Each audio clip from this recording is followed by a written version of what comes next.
Quem que saiu? Então vamos lá, Evangelho de Mateus 18, versículo a partir do 1. Naquela mesma hora, chegaram os discípulos ao pé de Jesus, dizendo: quem é o maior no reino dos céus? E Jesus, chamando uma criança, a pôs no meio deles e disse: em verdade vos digo que, se não vos converterdes e não vos fizerdes como crianças, de modo algum entrarei no reino dos céus. Portanto, aquele que se tornar humilde como esta criança, esse é o maior no reino dos céus. E qualquer que receber em meu nome uma criança tal como esta, a mim me recebe. Meu Senhor amado, obrigada pela tua palavra. Que assim seja, meu Deus. Sempre, Pai, que nos reunimos, nós temos Sim, a tua Espírito preciosa Santo, palavra para meditar e para refletir, Senhor. Aleluia. E quanto mais temos a oportunidade, o privilégio de Que assim meditar na seja, palavra, Deus. mais adquirimos conhecimento que nos conduz à vida eterna. Em nome de Jesus. Quanto mais, ó Deus, examinamos as Escrituras, mais aprendemos a viver de acordo com a tua vontade, de acordo com os teus preceitos. Obrigada, meu Deus e Pai, por tudo que o Senhor tem preparado para cada um de nós nesta noite. Que nós possamos nos alimentar da tua palavra, que nós possamos extrair dela vida para as nossas vidas, em nome de Jesus. Em nome de Jesus. Amém? Os irmãos podem sentar. Eu estava lendo essa palavra no meio da semana. Estava lendo, não lembro, terça, quarta-feira, não lembro. E quando eu passei por essa passagem, quando eu li esse começo do capítulo 18, eu comecei a lembrar das crianças. Porque a gente tem que examinar as Escrituras meditando. Você tem que ler, mas você tem que entender o que Deus está falando contigo naquele momento.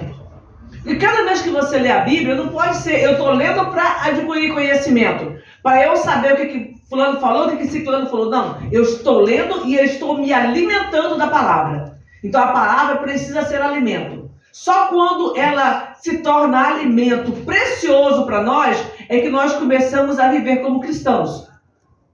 A palavra tem que entrar, tem que ser comida digerida. E foi isso que o Senhor falou com João, foi isso que o Senhor falou com o profeta... Nossa, fugiu agora. Jeremias. Come a palavra. Na boca ela é doce, lá no ventre vai ficar meio amargo. Por quê? Porque na boca ela é doce, porque é gostoso. Você lê a palavra, nossa, que gostoso. Jesus pegou a criança, olha que coisa linda, tal, colocou ali no meio dos discípulos. Olha, o reino de Deus é bonito. Agora, quando chega no dia a dia, que você tem que agir como uma criança, aí nem sempre é tão fácil. A criança está na pureza.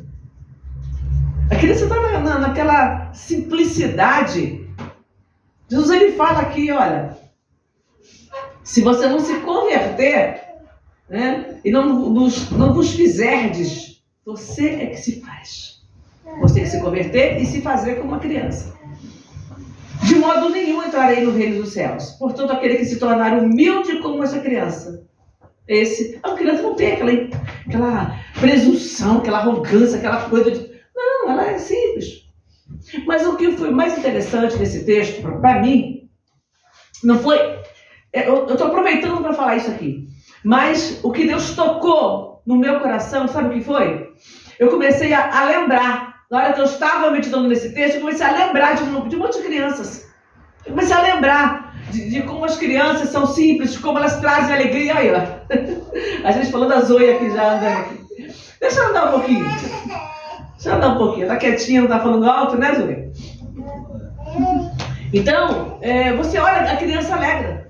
Você já percebeu? Olha aqui, ó. Só dela chegar aqui no corredor, as irmãs olhando para ela já começam a sorrir. Porque a criança traz isso pra gente, ela traz uma felicidade, ela traz uma alegria. Pode dar trabalho em casa? Pode, mas ela traz alegria também. Ela traz uma coisa gostosa, uma sensação gostosa nos nossos corações. É bom. E aí eu comecei a pensar sobre essa questão da criança e ao mesmo tempo, olha só, olha como é que a nossa mente vai longe e como é que Deus fala com a gente. Na hora que eu estava meditando sobre essas coisas, me veio também como é difícil para um pai e para uma mãe lidar com a dor. Meu Deus. com a dor da perda. Nós já fizemos, né? Eu ainda nova convertida, a primeira vez que eu fiz um enterro de uma criança.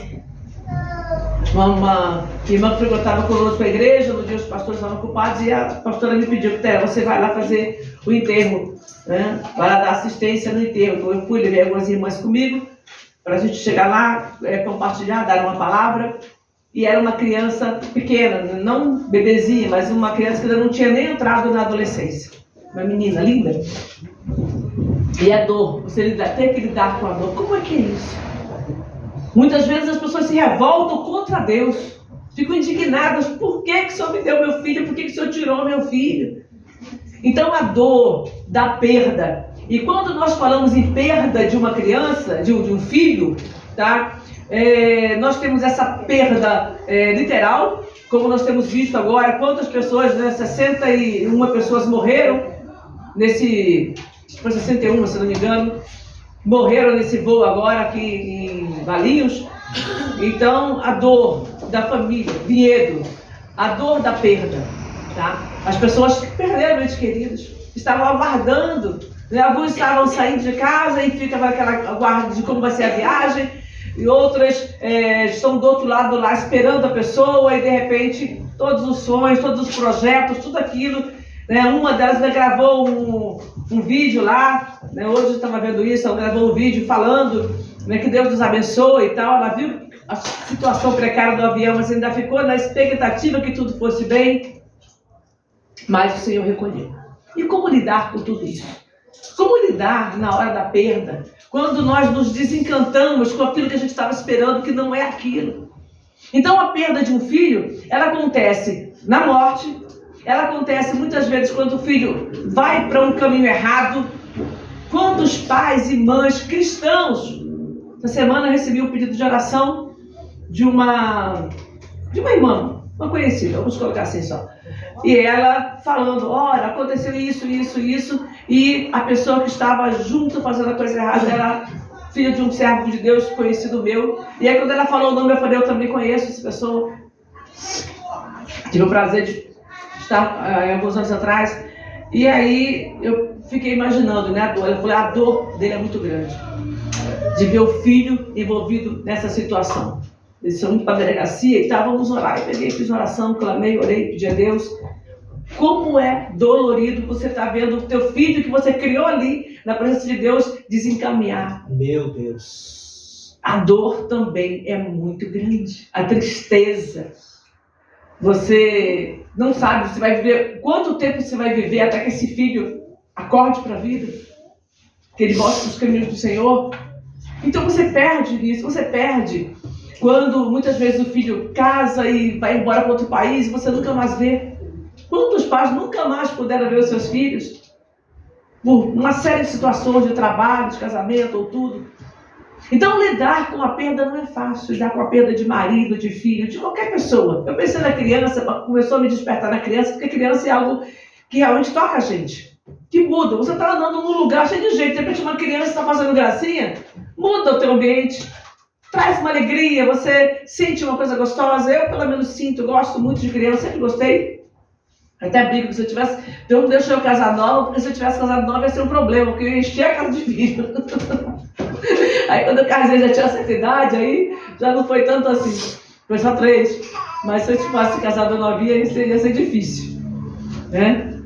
Então, porque é uma coisa linda de se ver. Agora, como lidar com isso? Né? Antes de eu chegar lá, algumas coisas que eu notei aqui. As crianças nos motivam a sermos melhores, tá? A lutar para dar a elas um futuro melhor. Você arranja força onde você não tem, né? Quem foi mãe solo aqui sabe disso em algum momento. A não cometer erros. A criança te ajuda a não cometer erros. Porque hoje tem muita gente que não liga, né? Que vê, vai, leva as crianças até para o lugar errado, fica com criança em tabacaria, essas coisas, né? Mas, de um modo geral, uma pessoa que tem que foi dona, a pessoa que do bem, ela não quer xingar a palavra perto de uma criança, mas ela xinga, mas não xinga perto da criança, ela fuma, não fuma perto da criança. Uma vez eu fui numa casa e o esposo ela pegou e saiu. Eu falei assim: não, ele não fuma dentro de casa, por causa das crianças. Então você até se policia para você ser melhor por causa dos seus filhos.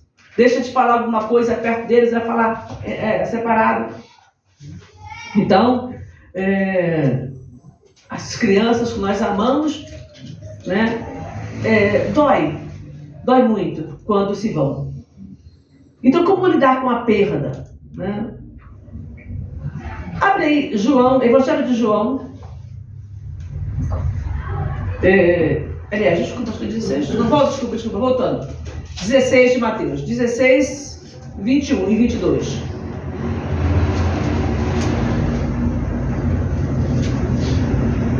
Desde então, começou Jesus a mostrar aos seus discípulos que convinha ir a Jerusalém e padecer muito dos anciãos e dos principais, dos sacerdotes e dos escribas, e ser morto, ressuscitar ao terceiro dia. E Pedro, tomando-o de parte, começou a repreendê-lo, dizendo: Senhor, tem compaixão de ti, de modo nenhum te acontecerá isso. Como eu falei, não é difícil só lidar com a dor, com a perda de uma criança, mas com a perda de pessoas que amamos. Às vezes um amigo muito chegado, né, um outro parente, uma pessoa que você ama de verdade. E no caso Pedro era com Jesus. E olha, presta atenção nessa passagem, sabe por quê?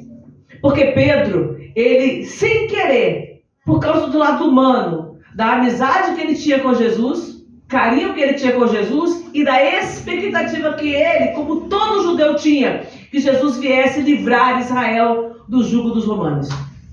Então, foi uma coisa pesada para ele ouvir aquilo. Ainda que Jesus continuamente falava sobre o que ele veio fazer, o que ele veio cumprir, eles não esperavam, como até hoje Deus não espera um Jesus que veio morrer numa cruz. Então ele fala com ele, né, com Jesus: Senhor, tem compaixão de ti, de modo nenhum te acontecerá isso. E Jesus falou o quê? Para trás de mim, Satanás. Olha que palavra dura. Ele, porém, voltando-se, disse a Pedro: para trás de mim, Satanás, que me serve de escândalo, porque não compreendes as coisas que são de Deus, mas só as que são dos homens. Então, Jesus, ele repreende Pedro naquele momento ali. Repreende duramente. Para a gente até uma coisa muito dura. Pedro estava querendo somente que Jesus ficasse vivo. E é o que a gente quer, que as pessoas ao nosso redor fiquem vivas. Quando uma pessoa está na cama, que ela quer se despedir da família, a família não aceita. Não. Vamos não, você vai morrer não. Vamos orar, Deus vai fazer a obra. Uma vez eu fui fazer uma visita a uma pessoa, não sei se eu já falei isso aqui uma vez, e essa pessoa pediu para mim: pastor, eu quero que a senhora ore por mim, porque eu creio que se a senhora orar eu vou ser curado. Vem aqui todo dia orar por mim. Eu sorri, desconversei, porque Deus na hora falou comigo que não era para orar, que ele não ia ser curado. Ele queria, mas eu falei: eu não posso fazer isso. Deus está tocando no meu coração que Deus vai levar, Deus vai recolher. E poucos dias depois recolheu. Menos de um mês. Mas eu não senti no meu coração de orar por ele. Eu falei: eu não vou pedir uma coisa para Deus que eu já estou vendo que não vai ser feita. Cria uma expectativa da vida dele, da vida da família. Ele não vai. Tá? Deus estava preparando já para levar. Estava preparado, foi com Jesus. Mas era o tempo dele já. O tempo dele tinha acabado. É difícil quando a gente recebe isso. E 2 vezes, pessoas que Deus mostrou para mim: olha, ele vai morrer. Uma vez eu fui e orei na casa da mulher. Quando eu estava saindo na porta, Deus falou: Deus que ia recolher. Aí eu falei: minha irmã estava comigo, Deus vai recolher. A gente não vai vê-la de novo. E naquela mesma semana, menos de uma semana, ela faleceu. Foi na sexta, parece que na outra terça ela faleceu. É rápido. Então a gente tem que estar preparado para lidar com isso. E Jesus estava querendo preparar os discípulos. Gente, olha aqui o que Jesus fala. Desde então, Jesus começou a mostrar aos seus discípulos que convinha ir a Jerusalém e padecer muito pelos anciãos e dos principais dos sacerdotes, dos escribas, e ser morto. Mas quando ele fala em ser morto, ele não para aí. O que está escrito logo em seguida? Quem está aí com o versículo aberto? 21. 21, 22. Vai mais um pouquinho. Mais um. Aí. E ser morto e Ressuscitar ao terceiro dia. Então, uma das coisas que nós precisamos entender, primeiro, leva a tua família para Cristo. Porque na hora que se for, por mais que seja doloroso, você vai crer também na ressurreição.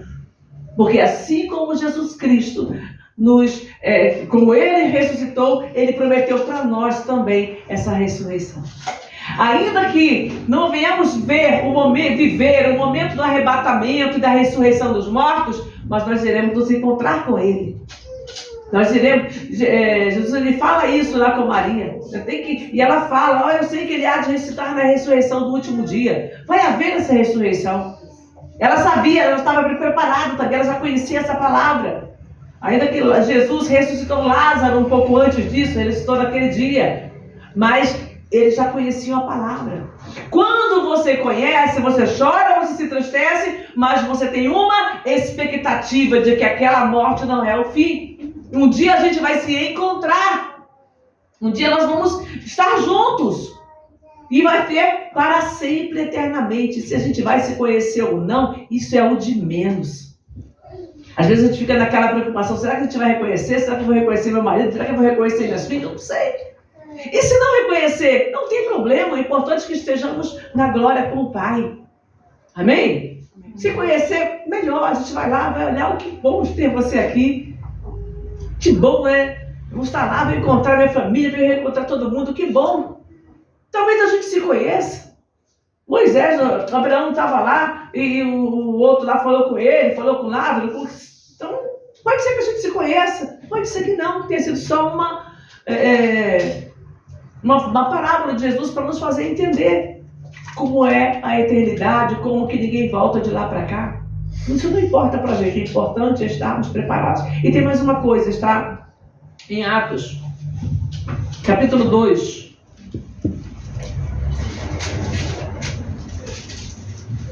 Eu estou falando sobre aprendermos a lidar com a dificuldade, com as lutas e com as adversidades. Esse capítulo 2, versículo 1. Cumprindo-se o dia de Pentecostes, eles estavam todos reunidos no mesmo lugar. E de repente veio do céu um som como de um vento veemente e impetuoso e encheu toda a casa em que estavam assentados.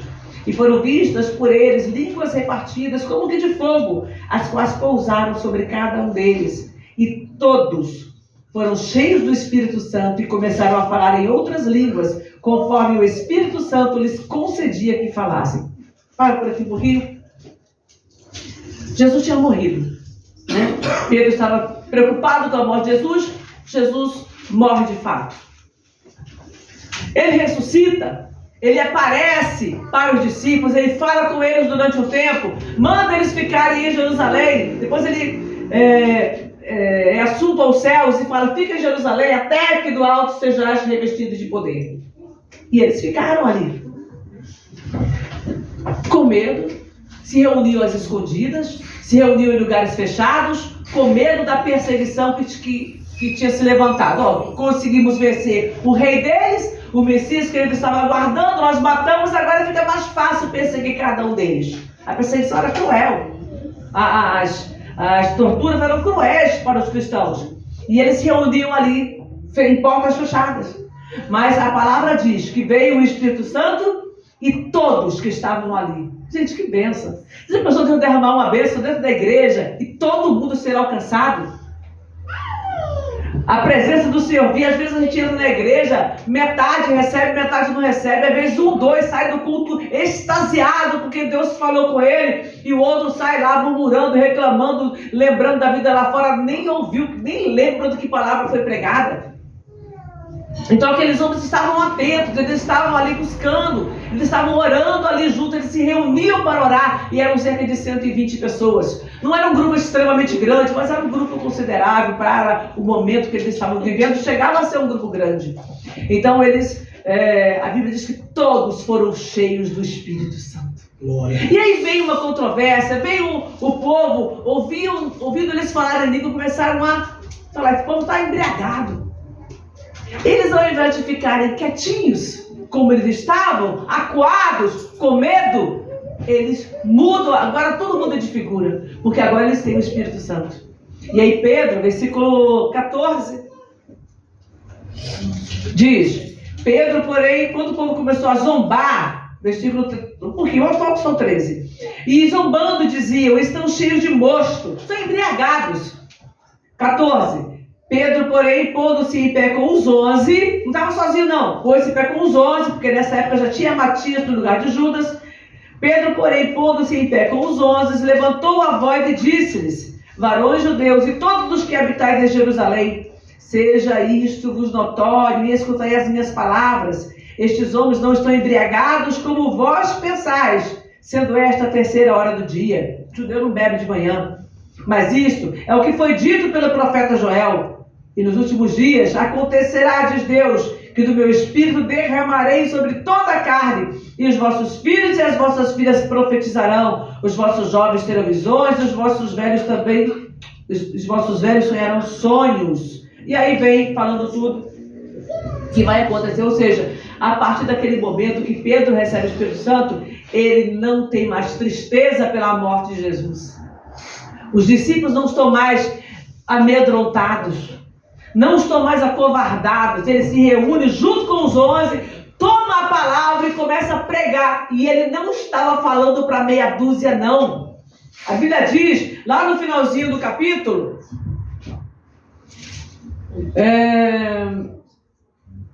cadê? De sorte que foram batizados, aqui, versículo 41.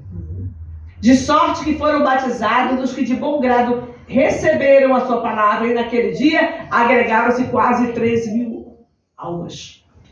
Ou seja, aquele homem que estava coado, que fugia, que se reunia de porta fechada, agora ele estava lá pregando para uma multidão, que não sabemos de quantas pessoas, mas só que se converteram naquele dia foram quase 3.000 pessoas.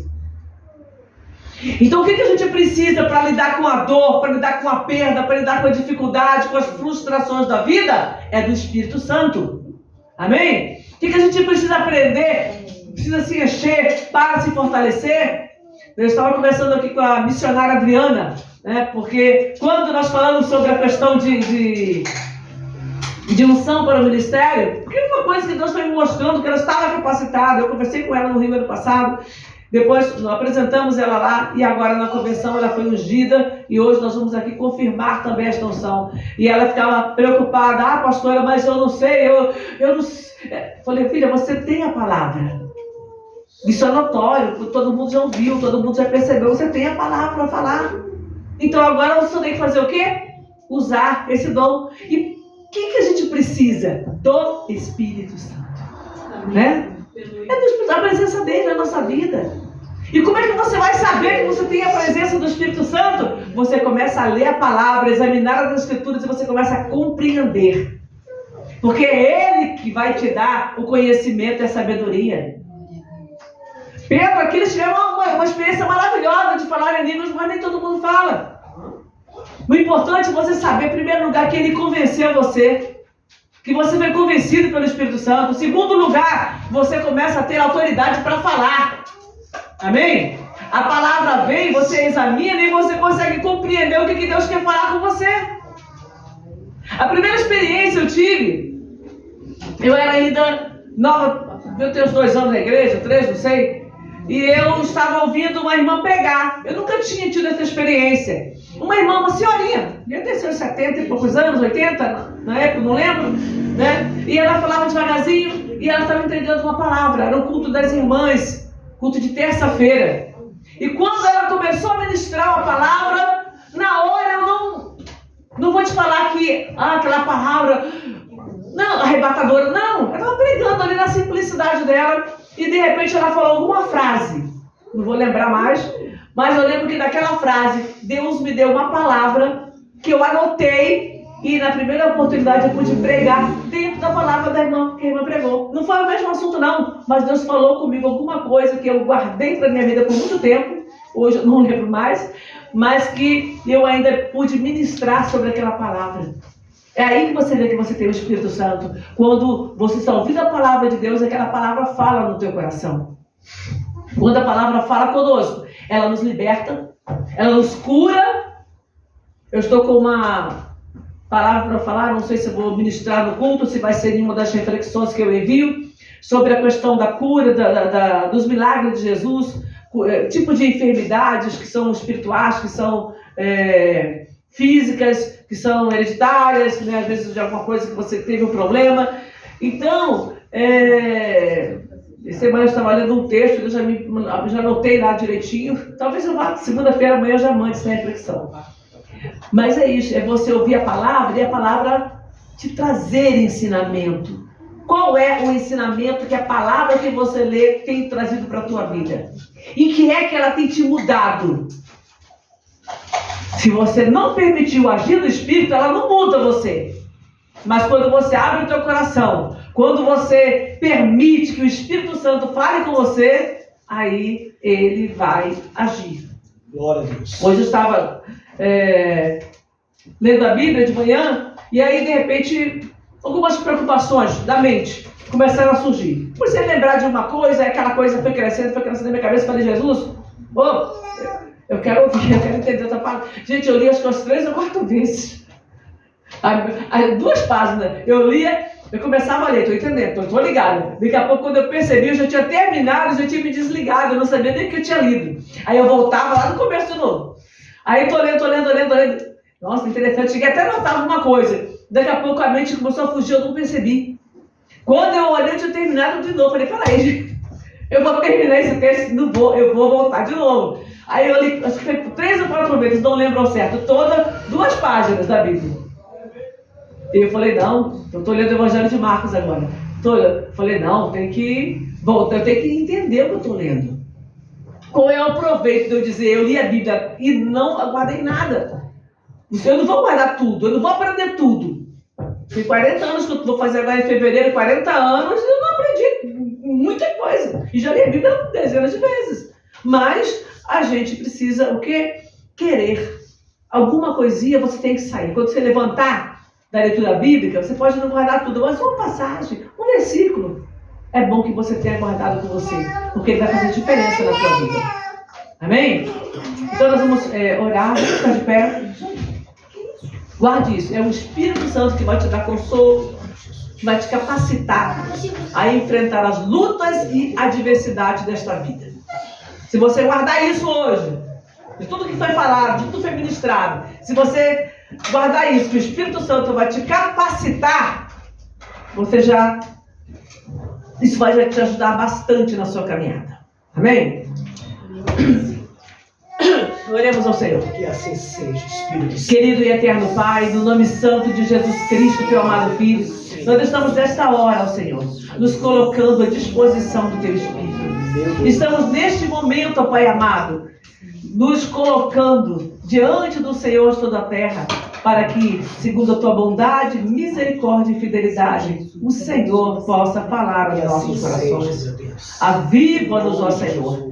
Desperta-nos, ó Deus Todo-Poderoso, para que a tua obra seja feita, para que o teu poder seja manifesto, para que a tua presença, Senhor, esteja sempre constante em nós e que através do teu Espírito Santo nós possamos aprender aquilo que o Senhor quer nos ensinar, que nós possamos aprender aquilo que o Senhor tem a falar conosco, meu Pai. Em nome de Jesus. Meu Senhor eterno, nos ajuda, nos dá capacidade, o entendimento para que, ó Deus, a tua obra seja realizada nas nossas vidas e que o teu Espírito Santo possa se mover em nós a cada dia, possa mover-nos, ó Deus, ao encontro contigo, ó Pai, e para que nós tenhamos por precioso cada momento passado na tua presença, cada momento de oração, cada momento de adoração, cada momento em que nós estamos meditando na palavra, Pai. Que cada um desses momentos seja precioso diante dos nossos olhos, que nós possamos enxergar isso, que nós possamos valorizar esses momentos, ó Pai, para extrair dele o melhor. Meu Deus Todo-Poderoso, nós oramos e buscamos a tua face em nome de Jesus. Amém? Vocês vão passar um pouquinho. Pastor, vem aqui, por favor. Quero falar uma coisa. Deixa eu botar uma coisa aqui rapidinho. Vai parar.